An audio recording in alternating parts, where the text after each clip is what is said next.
Using the power rule of calculus. What is needed to be successful in calculus? There's a lot you need to know in calculus to be successful, particularly good arithmetic skills, integer arithmetic, using fractions, etc., and algebra needed to manipulate and simplify and solve basic equations. But once you are talking calculus, the most important rule, the one that can take you the farthest, and the one without which you can go nowhere, is called the power rule of differentiation. If you're lacking in the other arithmetic and algebra skills earlier mentioned, work on those. But the purpose of this lesson is to show mainly through examples what the power rule of differentiation is, and accordingly go over many exercises of the use of the power rule. And here is the power rule of differentiation. It's the derivative, or as written here, d over dx of x to the power of n equals n times x to the power of n minus 1.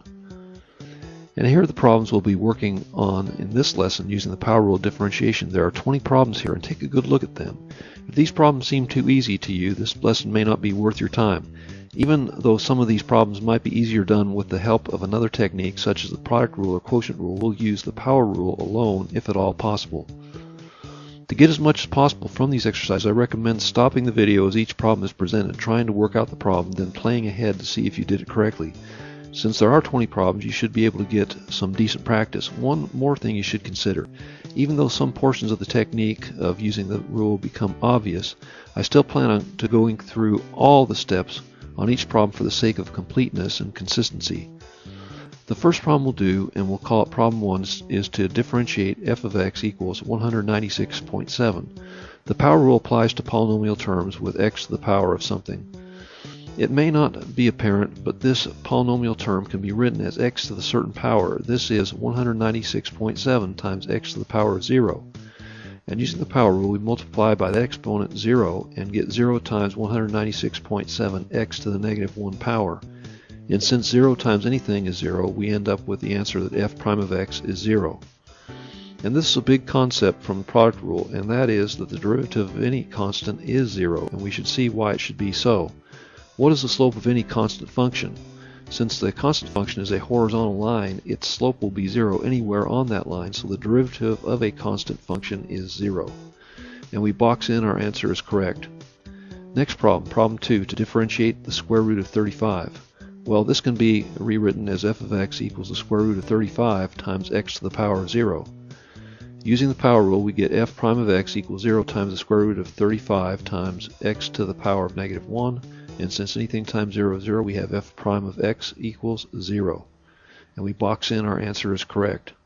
Next problem, problem 3, f of t equals 3 minus 3/4 t.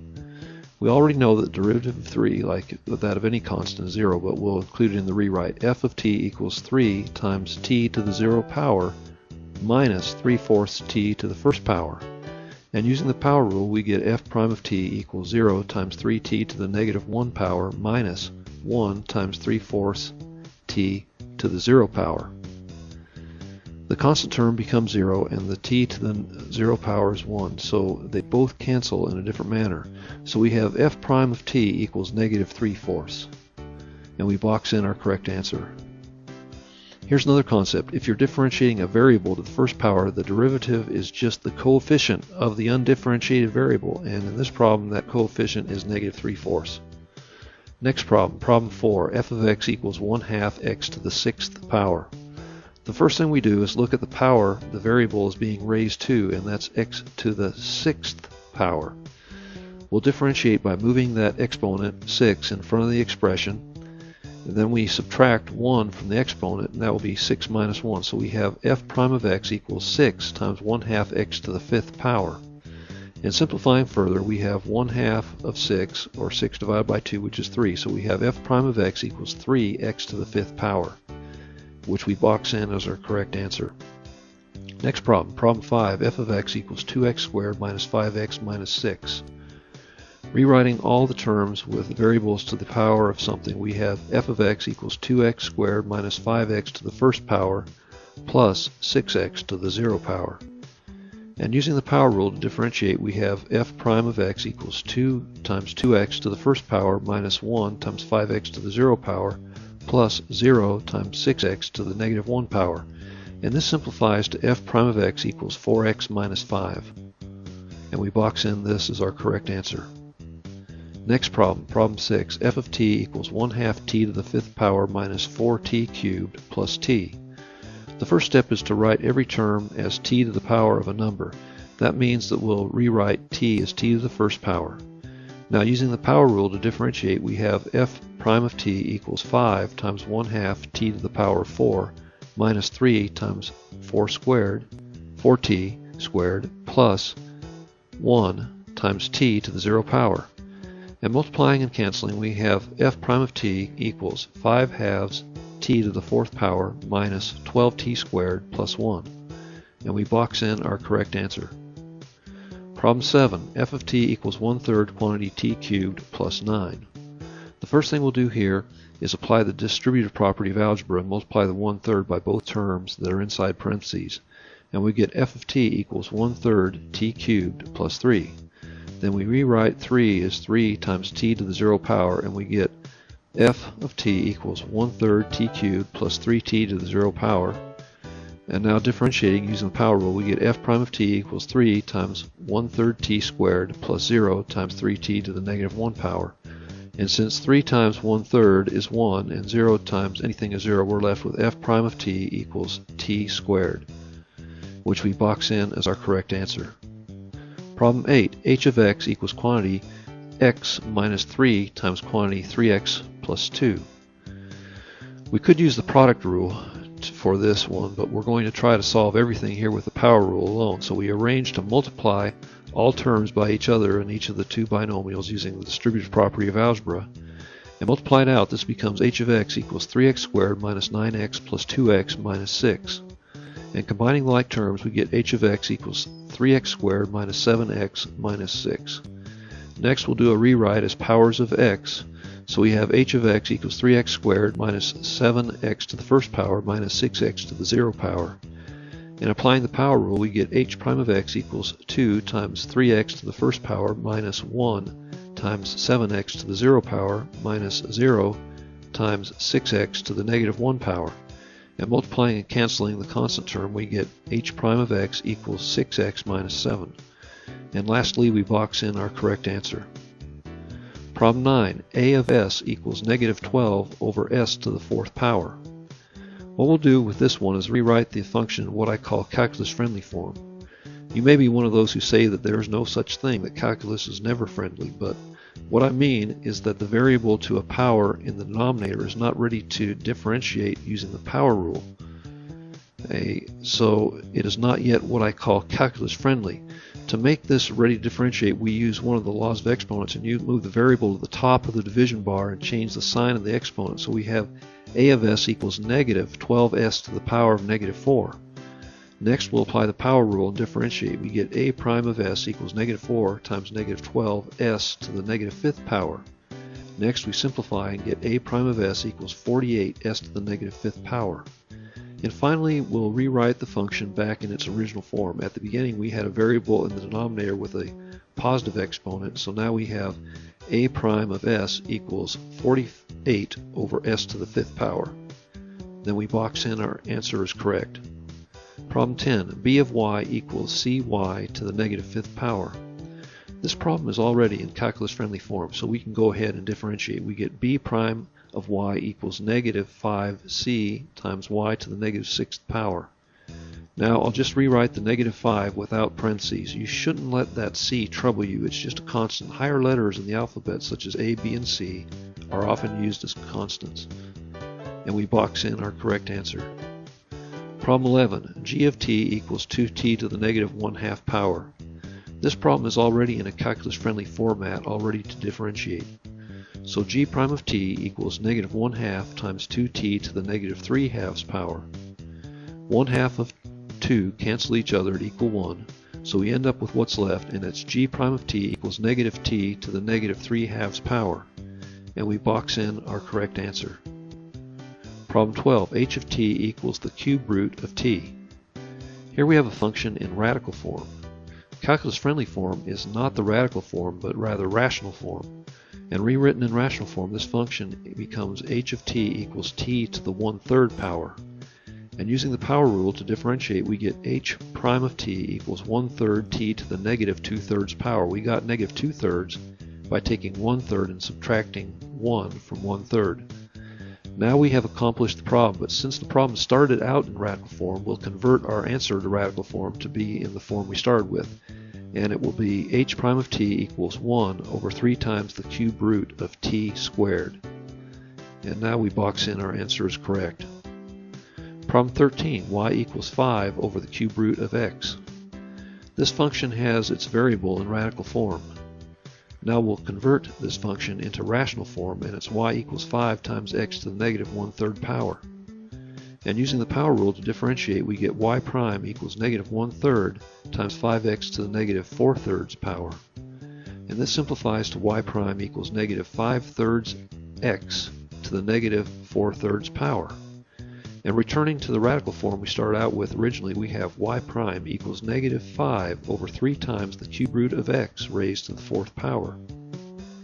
And we box in our correct answer in radical form. Problem 14, y equals the square root of x times quantity x minus 1.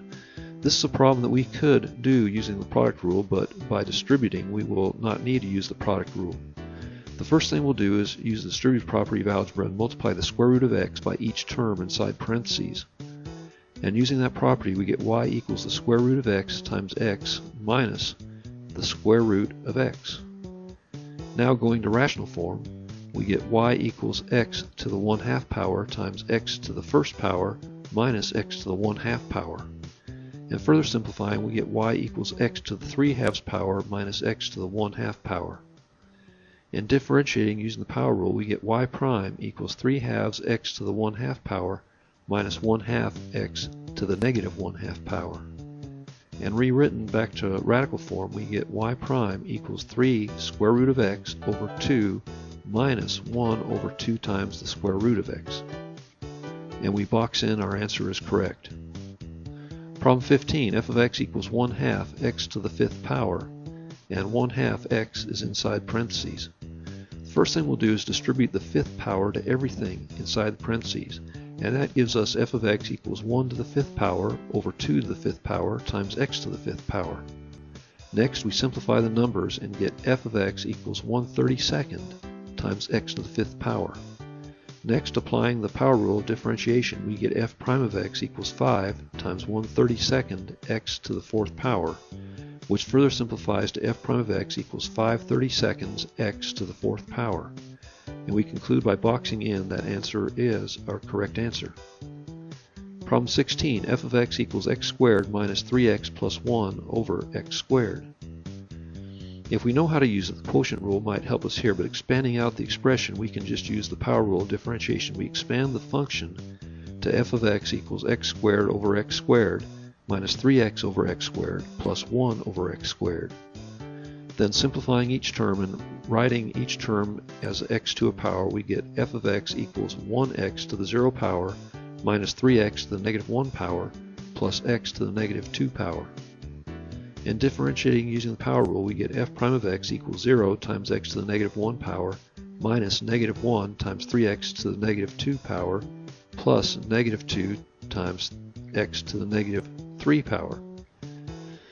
And then we simplify to get f prime of x equals 3x to the negative 2 power minus 2x to the negative 3 power. And finally, we'll rewrite the function back into its original form with no negative exponents, and we get f prime of x equals 3 over x squared minus 2 over x cubed. And we box in our correct answer. Problem 17, y equals x squared plus 4x plus 3 over the square root of x. Again, like problem 16, this one might be made a little quicker with the quotient rule, but we can get by with just the power rule. The first thing we'll do is expand the function to give us y equals x squared over the square root of x plus 4x over the square root of x plus 3 over the square root of x. Next, we'll rewrite the function in calculus-friendly rational form. We get y equals x to the 3/2 power plus 4x to the 1/2 power plus 3x to the negative 1/2 power. And differentiated using the power rule, we get y prime equals 3/2 x to the 1/2 power plus 1/2 times 4x to the negative 1/2 power plus negative 1/2 times 3 to the negative 3/2 power.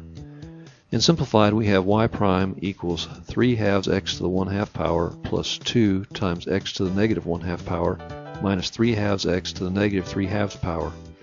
And rewritten back to radical form, we have y prime equals 3 square root of x over 2 plus 2 over the square root of x minus 3 over 2 times the square root of x raised to the third power.